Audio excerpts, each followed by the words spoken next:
जय हिंद दोस्तों, आज हम पढ़ने वाले हैं आजीविका का इकाई नंबर 1 भारतीय कृषि और ग्रामीण अर्थव्यवस्था में उसकी भूमिका का बचा हुआ प्रश्न, जो कि पिछले वीडियो में 166 वीडियो कर चुके हैं। तो एमसीक्यू होने वाला है। अगला प्रश्न होगा, देखते हैं 167। तो 167 का देखते हैं प्रश्न। कृषि लागत मूल्य आयोग न्यूनतम समर्थन मूल्य कितने रबी फसलों पर देता है? तो देखिए 6 रबी फसलों पर न्यूनतम समर्थन मूल्य के फसलों पर दिया जाता है। ऑप्शन नंबर 6 इसका सही उत्तर हो जाएगा। अगला प्रश्न है 168 है। कृषि लागत मूल्य आयोग न्यूनतम समर्थन मूल्य कुल कितने फसलों पर देता है? तो कुल देखिए कृषि लागत मूल्य आयोग न्यूनतम समर्थन मूल्य कुल हो जाएगा 23 फसलों पर देता है। ऑप्शन नंबर 20 का सही उत्तर हो जाएगा। अगला प्रश्न है भारत में न्यूनतम समर्थन मूल्य का निर्धारण कौन करता है? तो भारत में कृषि लागत मूल्य आयोग ही भारत में न्यूनतम समर्थन मूल्य का निर्धारण करता है। तो ऑप्शन नंबर ए इसका सही उत्तर हो जाएगा। अगला प्रश्न है प्रश्न नंबर 170 है। गन्ने के उचित और पारिश्रमिक मूल्य एफआरपी निम्नलिखित में से कौन सा संगठन अनुमोदित करता है? तो देखिए इसमें आर्थिक मामलों की कैबिनेट कमेटी गन्ने की उचित और पारिश्रमिक मूल्य को आर्थिक मामलों की कैबिनेट समिति अनुमोदित करती है। तो ऑप्शन नंबर डी इसका सही उत्तर हो जाएगा। अगला प्रश्न है ट्राइफेड का स्थापना कब हुआ था? तो ऑप्शन नंबर ए में दिया है अगस्त 1987 या फिर मार्च 1987 या नवंबर 1987 या अप्रैल 1987। तो सही उत्तर हो जाएगा अगस्त 1987। ऑप्शन नंबर ए इसका सही उत्तर हो जाएगा। अगला प्रश्न है ट्राइफेड का मुख्यालय कहाँ स्थित है? तो ट्राइफेड का मुख्यालय नई दिल्ली में स्थित है। ऑप्शन नंबर ए इसका सही उत्तर हो जाएगा। अगला प्रश्न देखते हैं ट्राइफेड का मुख्य उद्देश्य क्या है? तो देखिए ट्राइफेड का मुख्य उद्देश्य जनजातियों द्वारा तैयार उत्पाद का अच्छा मूल्य दिलाना इसका मुख्य उद्देश्य है। प्रश्न नंबर 174 है। नाफेड का गठन कब हुआ था? तो नाफेड का गठन हुआ था 2 अक्टूबर 1958 को हुआ था। गांधी जयंती के दिन हुई थी।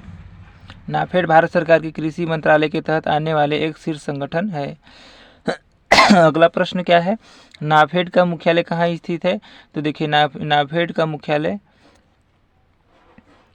इंदौर या फिर दूसरा में दिया है हैदराबाद, मुंबई या नई दिल्ली। तो ऑप्शन नंबर हो जाएगा नई दिल्ली नाफेड का मुख्यालय है। अगला प्रश्न है राष्ट्रीय सहकारी विकास एवं भंडारण बोर्ड का गठन कब हुआ था? तो देखिए 1956 में हुआ था। राष्ट्रीय सहकारी विकास एवं भंडारण बोर्ड का गठन 1956 में। अगला प्रश्न क्या है? केंद्रीय भंडार निगम की स्थापना कब किया गया? तो केंद्रीय भंडार निगम की स्थापना साल 1957 में हुई थी। यह भारत सरकार द्वारा कृषि क्षेत्रों को सहायता देने के लिए बनाया गया था। तो 1957 में ऑप्शन नंबर सी इसका सही उत्तर हो जाएगा। अगला प्रश्न है भारतीय सीमा जोत कुल जोत का कितने प्रतिशत है? तो देखिए 64.45% है भारतीय सीमा जोत कुल जोत का। देखिए भारतीय सीमा जोत कुल जोत का 64.45% है। सीमा जोत का मतलब होता है जोत का आकार एवं हेक्टेयर से कम होना। अगला प्रश्न है भारत में बृहद जोत का क्षेत्रफल कुल जोत का कितने प्रतिशत है? तो देखिए भारत में बृहद जोत का क्षेत्रफल कुल जोत का 0.57% है। तो ऑप्शन नंबर बी इसका सही उत्तर हो जाएगा। अगला प्रश्न है भारत सरकार ने वर्ष 2025 तक पेट्रोल में कितने प्रतिशत एथेनॉल मिश्रण का लक्ष्य रखा है? तो भारत सरकार ने साल 2025-26 तक पेट्रोल में 20% एथेनॉल मिश्रण का लक्ष्य रखा है। इस लक्ष्य को हासिल करने के लिए सरकार कई कदम उठा रही है। तो देखिए ऑप्शन नंबर सी इसका सही उत्तर हो जाएगा 20%। अगला प्रश्न क्या है? ब्लू बॉक्स का संबंध निम्न में से किससे है? तो देखिए ब्लू बॉक्स का संबंध कृषि सब्सिडी से है। ऑप्शन नंबर ए इसका सही उत्तर हो जाएगा। अगला प्रश्न है 182 प्रधानमंत्री किसान सम्मान निधि योजना का प्रारंभ कब हुआ था? तो देखिए 24 फरवरी 2019 को किसान सम्मान निधि योजना का प्रारंभ हुआ था। अगला प्रश्न है प्रधानमंत्री किसान सम्मान निधि योजना का उद्देश्य क्या है। तो उद्देश्य क्या है, देखिए छोटे सीमांत भूमि धारकों को आर्थिक सहायता उपलब्ध कराना, या सिंचाई पंप उपलब्ध कराना, या भूमि सुधार कार्यक्रम चलाना, या किसानों की आय को दोगुनी करना। तो देखिए ऑप्शन नंबर ए दिया है, छोटे सीमांत भूमि धारकों को आर्थिक सहायता उपलब्ध कराना प्रधानमंत्री किसान सम्मान निधि योजना का मुख्य उद्देश्य है। ऑप्शन नंबर ए इसका सही उत्तर हो जाएगा। अगला प्रश्न है प्रधानमंत्री किसान सम्मान निधि योजना के निम्नलिखित विशेषताएं हैं। तो देखिए 2 हेक्टेयर तक भूमि वाले छोटे जोत वाले किसानों को इस योजना में शामिल किया जाएगा। 6,000 रुपये प्रति वर्ष की दर से प्रत्यक्ष आय सहायता उपलब्ध कराई जाएगी और प्रत्येक 4 माह में 2,000 रुपये की 3 समान किस्तों में किसानों की हस्तांतरित कर दी जाएगी। तो उपरोक्त सभी हो जाएगा। ऑप्शन नंबर डी इसका राइट आंसर हो जाएगा। अगला प्रश्न देखते हैं, प्रश्न नंबर 185 है प्रधानमंत्री फसल बीमा योजना खरीफ फसल के लिए कब से लागू किया गया। तो देखिए 1 अप्रैल 2016 से लागू किया गया है प्रधानमंत्री फसल बीमा योजना। खरीफ फसल के लिए 1 अप्रैल 2016 से लागू हुआ। अगला प्रश्न है आर्थिक आधार पर भारतीय कृषि के निम्नलिखित प्रकार हैं। तो पूंजीवाद खेती, निगमित खेती, या फिर ऑप्शन नंबर 3 दिया हुआ है सामूहिक खेती, या फिर सहकारी खेती। तो देखिए ऑप्शन नंबर डी इसका सही उत्तर हो जाएगा। 1 2 3 4 चारों इसका सही उत्तर हो जाएगा। अगला प्रश्न है जल प्राप्ति के आधार पर भारत कृषि के निम्नलिखित प्रकार हैं। तो देखिए तर कृषि है, आर्द्र कृषि है, सिंचित कृषि है, उपरोक्त सभी। तो इसका सही उत्तर क्या हो जाएगा, उपरोक्त सभी। जल प्राप्ति के आधार पर भारतीय कृषि तर कृषि है, आर्द्र कृषि है और फिर सिंचित कृषि है, उपरोक्त सभी। ऑप्शन नंबर डी इसका राइट आंसर हो जाएगा। अगला प्रश्न क्या है भारत में न्यूनतम समर्थन कीमतें सरकार द्वारा वर्ष में कितनी बार घोषित किया जाता है। तो देखिए वर्ष में 2 बार किया जाता है। ऑप्शन नंबर बी इसका सही उत्तर हो जाएगा। अगला प्रश्न है भारतीय खाद्य निगम की एफसीआई स्थापना किस सन में की गई थी। तो देखिए 1965 में एफसीआई भारतीय खाद्य निगम की एफसीआई की स्थापना की गई थी 1965 में। अगला प्रश्न है 190 भूधारण की रैयतवारी व्यवस्था की शुरुआत भारत में किसने की थी। तो लॉर्ड कॉर्नवालिस ने की थी, विलियम बेंटिक ने की थी, या फिर लॉर्ड चेम्सफोर्ड ने की थी। ऑप्शन नंबर डी, या टॉमस मुनरो ने। तो सही उत्तर क्या आ जाएगा, टॉमस मुनरो ने की थी इसकी शुरुआत। अगला प्रश्न है सरकार कितने फसलों के लिए न्यूनतम समर्थन मूल्य की घोषणा करती है।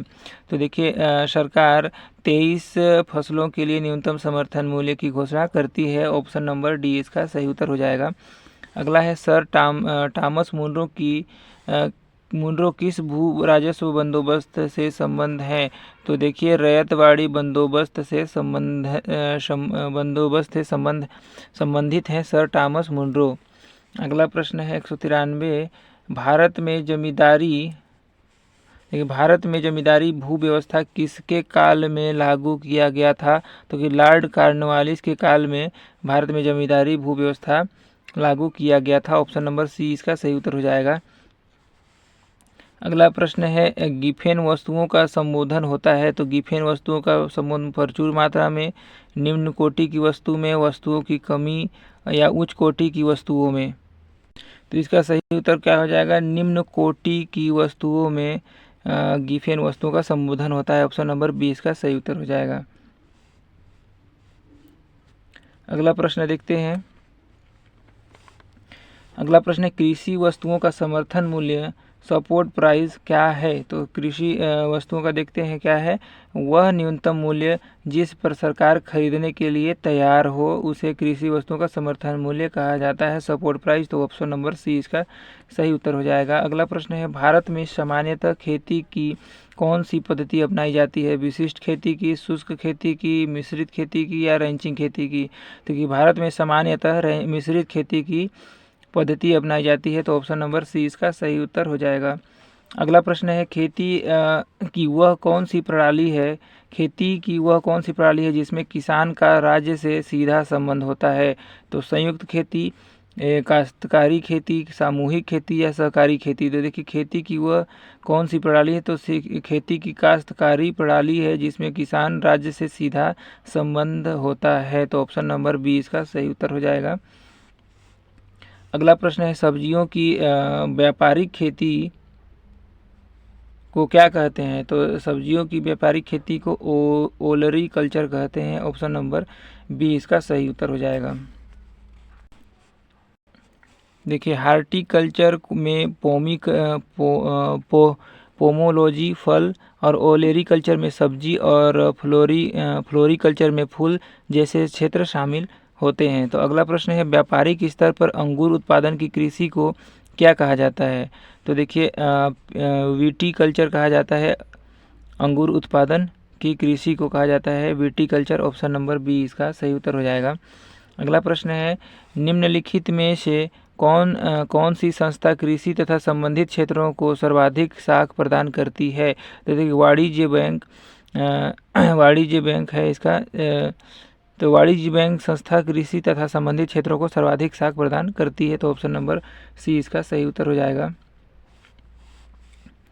अगला प्रश्न है हाल के वर्षों में भारत निरंतर उच्च खाद्य स्फीति से गुजरता है, इसके क्या कारण हो सकते हैं। तो देखिए क्या दिया हुआ है, उत्तरोत्तर वाणिज्य फसलों की खेती में प्रयुक्त होने के कारण खाद्यान्नों का कृषि क्षेत्र में विगत 5 वर्षों में लगातार घटते हुए लगभग 30% घट गया और बढ़ी हुई आय के कारण लोगों के उपभोग प्रति में महत्वपूर्ण परिवर्तन आए या फिर आहार की आपूर्ति श्रृंखला में कई संरचनात्मक अवरोध। तो इसका सही उत्तर क्या हो जाएगा तो बढ़ी हुई आय ऑप्शन नंबर 2 हो जाएगा। इसका सही उत्तर बढ़ी हुई आय के कारण लोगों की उपभोक्ता प्रतिरूप में महत्वपूर्ण परिवर्तन आए और आहार की आपूर्ति श्रृंखला में कई संरचनात्मक अवरोध आए। तो ऑप्शन नंबर 2 और 3 सही इसका सही उत्तर हो जाएगा। तो ऑप्शन नंबर बी इसका राइट आंसर हो जाएगा 2 और 3। अगला प्रश्न है भारत में शुरू की गई स्वाभिमान योजना किससे संबंधित है। तो ग्रामीण बैंकिंग से संबंधित है स्वाभिमान योजना। अगला प्रश्न है शाखा रहित क्षेत्रों में व्यावसायिक संवाददाता बैंक संवाददाताओं की सेवाओं द्वारा लाभार्थी को कौन सी सुविधा या सुविधाएं प्राप्त होती हैं। तो देखिए देखते हैं यह लाभार्थी को अपने गांव में अपने सहायता और सामाजिक सुरक्षा लाभ प्राप्त करने योग्य बनाती है। और ऑप्शन नंबर 2 दिया है यह ग्रामीण क्षेत्रों में लाभार्थियों को धनराशि जमा करने व आहरण करने में योग्य बनाती है। तो इसका सही उत्तर क्या हो जाएगा, ऑप्शन नंबर 1 और 2 दोनों सही हो जाएगा। ऑप्शन नंबर सी इसका राइट आंसर है। अगला प्रश्न है प्रश्न नंबर 204 है भारत में बैंकों द्वारा प्राथमिक क्षेत्र ऋण से तात्पर्य किसको ऋण देने से है। तो कृषि को है या लघु माइक्रो एवं छोटे उद्यम को है या दुर्बल वर्ग को। तो देखिए भारत में बैंकों द्वारा प्राथमिक क्षेत्र ऋण से तात्पर्य है ऑप्शन नंबर ए बी दोनों ऑप्शन नंबर मतलब तीनों हो जाएगा। कृषि लघु एवं दुर्बल वर्ग के लोगों को हो जाएगा, तीनों वर्ग के लोगों को दिया जाता है। ऑप्शन नंबर डी इसका सही उत्तर हो जाएगा उपयुक्त सभी। अगला प्रश्न क्या है भारतीय किसानों को दिए जाने वाले ऋणों के प्रकार एवं उनकी अवधि के संदर्भ में निम्नलिखित पर विचार करें। तो अल्पकालीन ऋण 12 महीने से कम की अवधि के लिए दिया जाता है या फिर अल्पकालीन ऋण 12 महीने से कम की अवधि के लिए या फिर मध्यकालीन ऋण 12 महीने से लेकर 5 वर्ष तक की अवधि के लिए या फिर दीर्घकालीन ऋण 5 वर्षों से अधिक की अवधि के लिए दिया जाता है। तो इसका सही उत्तर क्या हो जाएगा, केवल 3 इसका सही उत्तर हो जाएगा। दीर्घकालीन ऋण 5 वर्षों से अधिक की अवधि के लिए दिया जाता है। तो ऑप्शन नंबर बी इसका सही उत्तर हो जाएगा, केवल 3। अगला प्रश्न देखते हैं गन्ने की उचित एवं लाभप्रद कीमत FRP को निम्नलिखित में से कौन अनुमोदित करता है या करती है? तो हो जाएगा आर्थिक मामलों की मंत्रिमंडल समिति, या फिर कृषि लागत की कीमत आयोग, कृषि मंत्रालय का विपणन और निरीक्षीकरण निदेशालय, या कृषि उत्पाद का विपणन। तो सही उत्तर हो जाएगा गन्ने की उचित एवं लाभप्रद कीमत FRP को आर्थिक मामलों की मंत्रिमंडल समिति के द्वारा अनुमोदित किया जाता है। तो ऑप्शन नंबर ए इसका सही उत्तर हो जाएगा। अगला प्रश्न है प्रश्न नंबर 207 है, बुलक कैपिटलिस्ट बैल पूंजीपति किसे कहा जाता है? तो गरीब किसानों को, या धनाढ़ किसानों को, या फिर उन किसानों को जिनके पास कुछ साधन तो है लेकिन पर धनाढ़ नहीं है, या फिर ऑप्शन नंबर डी दिया है उन किसानों को जो बड़े जमींदार हैं। तो सही उत्तर हो जाएगा ऑप्शन नंबर सी, उन किसानों को जो जिनके पास कुछ साधन तो है पर धनाढ़ नहीं है। तो ऑप्शन नंबर सी इसका सही उत्तर हो जाएगा। अगला प्रश्न देखते हैं, प्रश्न नंबर 208 है, स्वतंत्र भारत में भूमि सुधारों के संदर्भ में निम्नलिखित में से कौन सा कथन सही है? तो हथबंदी कानून पारिवारिक जोत पर केंद्रित थे, न कि व्यक्तिगत जोत पर। और ऑप्शन नंबर बी में दे भूमिगत सुधारों का प्रमुख उद्देश्य सभी भूमिहीन की कृषि भूमि प्रदान करना था। ऑप्शन नंबर सी क्या है, इसके परिणाम स्वरूप नकदी फसलों की खेती कृषि का प्रमुख रूप बन गई। ऑप्शन नंबर डी भूमि सुधारों ने हदबंदी सीमाओं को किसी भी प्रकार की छूट की अनुमति नहीं दी। तो इसका सही उत्तर हो जाएगा ऑप्शन नंबर बी, भूमि सुधारों का प्रमुख उद्देश्य सभी भूमिहीनों को कृषि भूमि प्रदान करना था। तो ऑप्शन नंबर बी इसका सही उत्तर हो जाएगा। अगला प्रश्न है, उचित और लाभकारी मूल्य निम्न में से किस फसल से संबंधित है? तो गन्ना के फसल से है उचित और लाभकारी मूल्य। ऑप्शन नंबर ए इसका सही उत्तर हो जाएगा। अगला प्रश्न क्या है, निम्नलिखित राज्यों पर विचार करें। तो पंजाब, उत्तर प्रदेश, आंध्र प्रदेश, पश्चिम बंगाल। तो भारत में चावल उत्पादन राज्यों के रूप में उपयुक्त सही आरोही क्रम को चुनिए। तो इसमें सबसे पहले क्या दिया है, पश्चिम बंगाल, पंजाब, आंध्र प्रदेश, उत्तर प्रदेश। तो पश्चिम बंगाल पहले, या उत्तर प्रदेश, या आंध्र प्रदेश, या पंजाब, या फिर ऑप्शन नंबर सी दिया आंध्र प्रदेश, या उत्तर प्रदेश, या पश्चिम बंगाल, या पंजाब। तो सबसे ज़्यादा चावल देखिए भारत में चावल उत्पादक राज्यों के रूप में उपयुक्त सही आरोही क्रम, तो आंध्र प्रदेश, या पंजाब, या उत्तर प्रदेश, या पश्चिम बंगाल। तो सबसे ज़्यादा देखिए आंध्र प्रदेश हो जाएगा, option number D, Andhra Pradesh, फिर पंजाब, फिर उत्तर प्रदेश, फिर पश्चिम बंगाल। तो ऑप्शन नंबर डी इसका सही उत्तर हो जाएगा भारत में चावल उत्पादक राज्यों के रूप में।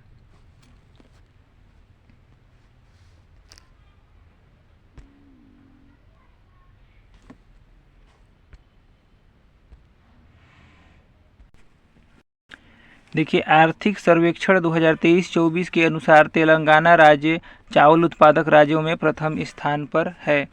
अगला प्रश्न है, बृहद मैदान के पुराने जलोढ़ मिट्टी को कहा जाता है? तो क्या कहा जाता है, बांगर कहा जाता है। ऑप्शन नंबर बी इसका सही उत्तर हो जाएगा।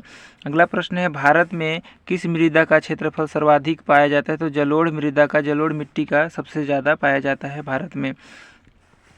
अगला प्रश्न है, चाय, कॉफ़ी, रबर एवं काजू की खेती के लिए कौन सी मृदा उत्तम मानी जाती है? तो देखिए लेटेराइट मिट्टी का उत्तम माना जाता है, लेटेराइट मृदा। तो चाय, कॉफ़ी, रबर एवं काजू की खेती के लिए लेटेराइट मिट्टी उपयुक्त होता है ना। अगला प्रश्न क्या है, एंटीसॉलगढ़ के अंतर्गत भारत की कौन सी मृदा रखी गई है? तो नवीन जलोढ़, या फिर रेगुलर, या फिर क्या हो जाएगा लाल व पीली मृदा, या लेटेराइट। तो ऑप्शन नंबर ए हो जाएगा नवीन जलोढ़ एंटीसॉलगढ़ के अंतर्गत भारत में मृदा रखी गई है। तो ऑप्शन नंबर ए इसका सही उत्तर हो जाएगा। अगला प्रश्न देखते हैं, जैव उर्वरक का क्या कार्य है? जैव उर्वरक का कार्य है वायुमंडलीय नाइट्रोजन का स्थिरीकरण करना और फास्फोरस को घुलनशील बनाना, पौधों की वृद्धि एवं विकास में सहायता करना। तो उपरोक्त तो सभी इसका सही उत्तर हो जाएगा। जैव उर्वरक का मुख्य कार्य है तीनों। ऑप्शन नंबर डी इसका राइट आंसर हो जाएगा। अगला प्रश्न देखते हैं, अधोलिखित को सुमेलित कीजिए। तो अधोलिखित को सुमेलित क्या करना है, उर्वरक और प्रतिशत में। तो अमोनियम सल्फेट क्या हो जाएगा? तो अमोनियम सल्फेट हो जाएगा अमोनियम सल्फेट हो जाएगा 20.5% और सोडियम का हो जाएगा 16% और कैल्शियम अमोनियम नाइट्रेट्स का हो जाएगा 25% और यूरिया का हो जाएगा 46%। तो ऑप्शन नंबर डी इसका सही उत्तर हो जाएगा।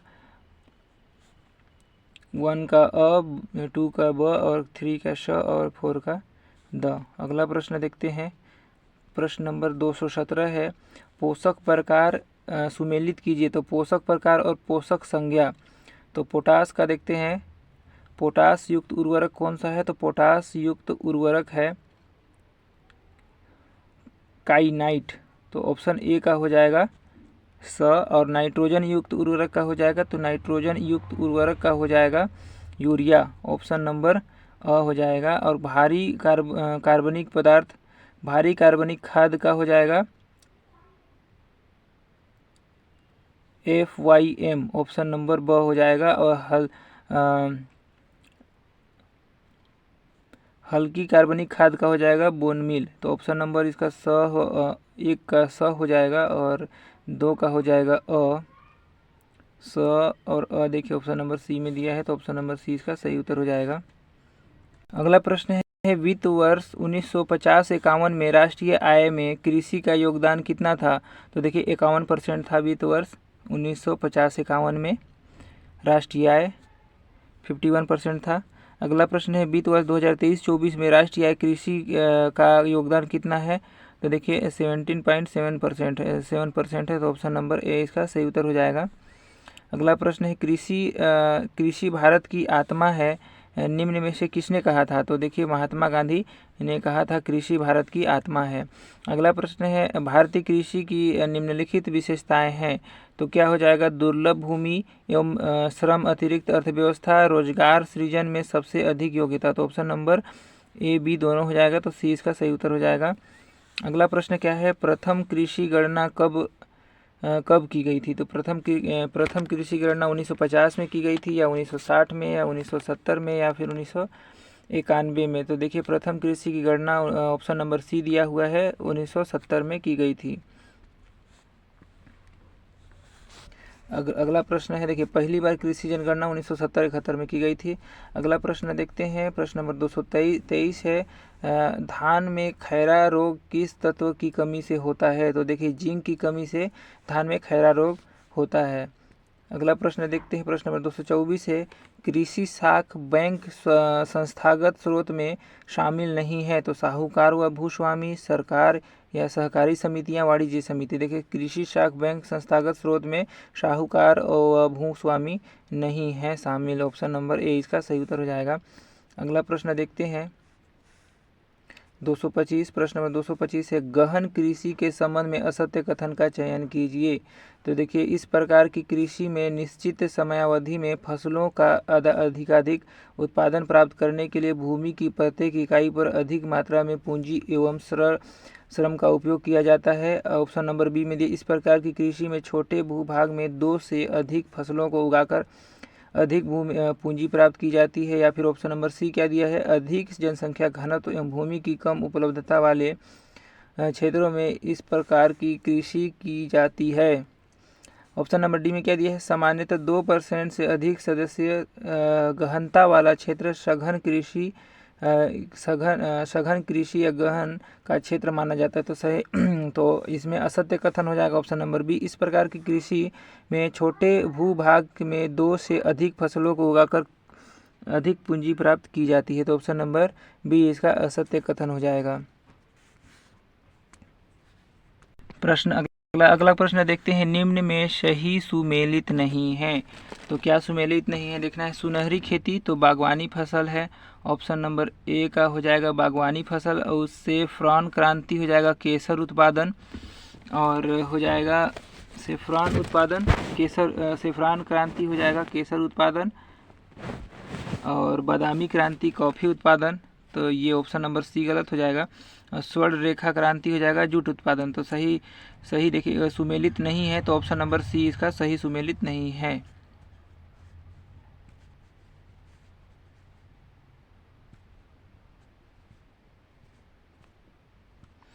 अगला प्रश्न क्या है, शाकंभरी योजना के संबंध में निम्न कथनों पर विचार कीजिए। तो इस योजना की शुरुआत देखिए वर्ष 2005 में हुई थी, या फिर कौन सा दिया हुआ है, ऑप्शन नंबर 2, इस योजना का उद्देश्य सिंचाई संसाधनों का विकास करना है, या ऑप्शन नंबर सी में दिया है, इस योजना के तहत सभी वर्ग के किसानों को कुओं के निर्माण एवं पंप प्रदाय हेतु अनुदान दिया जाता है, या फिर ऑप्शन नंबर 4 में दिया है, लघु एवं सीमांत कृषकों को 0 से 5 HP तक विद्युत समरसीबल पंप, डीजल पंप तथा पेट्रोल पंप क्रय पर 75% की छूट और अधिकतम 16,875 रुपये की छूट एवं कुआं निर्माण में 50% तक 22,500 रुपये की अनुदान प्रदान है।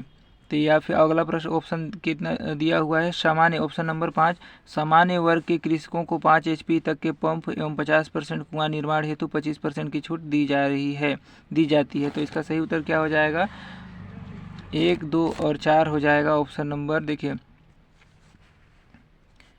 इस योजना की शुरुआत वर्ष 2005 में हुई थी, ऑप्शन नंबर ए इसका सही उत्तर हो जाएगा। अगला है ऑप्शन नंबर 2 भी सही हो जाएगा। इस योजना का उद्देश्य है सिंचाई संसाधनों का विकास करना है, और ऑप्शन नंबर 4 भी सही है, लघु एवं सीमांत कृषकों को 5 HP तक की विद्युत समरसीबल पंप, डीजल पंप एवं पेट्रोल पंप क्रय करने पर 75% की छूट एवं कुआं निर्माण में 50% जैसे 22,500 रुपये की अनुदान का प्रावधान किया गया है। तो ऑप्शन नंबर 1, 2, 4 सही हो जाएगा। तो ऑप्शन नंबर ए इसका राइट आंसर हो जाएगा। अगला प्रश्न है, निम्न में से कौन सी रबी फसल पर न्यूनतम समर्थन मूल्य नहीं दिया जाता है। तो देखिए मसूर पर, या फिर ऑप्शन नंबर बी दिया है सूरजमुखी पर, या रिजका पर, या गेहूं पर। तो सही उत्तर हो जाएगा रिजका पर न्यूनतम समर्थन मूल्य नहीं दिया जाता है। तो ऑप्शन नंबर सी इसका सही उत्तर हो जाएगा, रिजका। अगला प्रश्न है, प्रधानमंत्री कृषि सिंचाई योजना के संबंध में निम्न कथनों पर विचार कीजिए।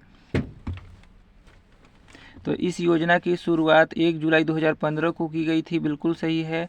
इस ऑप्शन नंबर 2 में दिया है, इस योजना के तहत कम सिंचाई संसाधन वाले क्षेत्र में जल संरक्षण एवं संवर्धन के विभिन्न कार्यों जैसे चेक डैम, कुआं व कोलेशन टैंक का निर्माण इत्यादि कार्य किया जाता है, बिल्कुल सही। ऑप्शन नंबर 2 भी सही। इस योजना के अंतर्गत भारत सरकार द्वारा चिन्हांकित 99 महत्वपूर्ण योजनाओं में प्रदेश के 3 योजनाएं शामिल हैं, तो बिल्कुल सही है, ऑप्शन नंबर 3 भी सही है। अगला क्या दिया हुआ है, इस योजना के तहत पूर्वी एवं पर्वतीय राज्यों में केंद्र राज्य वित्त पोषण अनुपात 90:10 है, मतलब 90% केंद्र सरकार का और 10% है राज्य सरकार का वित्त पोषण। तो ऑप्शन नंबर 4 भी सही हो जाएगा। तो ऑप्शन नंबर इसका देखिए सभी कथन सही है, तो ऑप्शन नंबर डी इसका राइट आंसर हो जाएगा।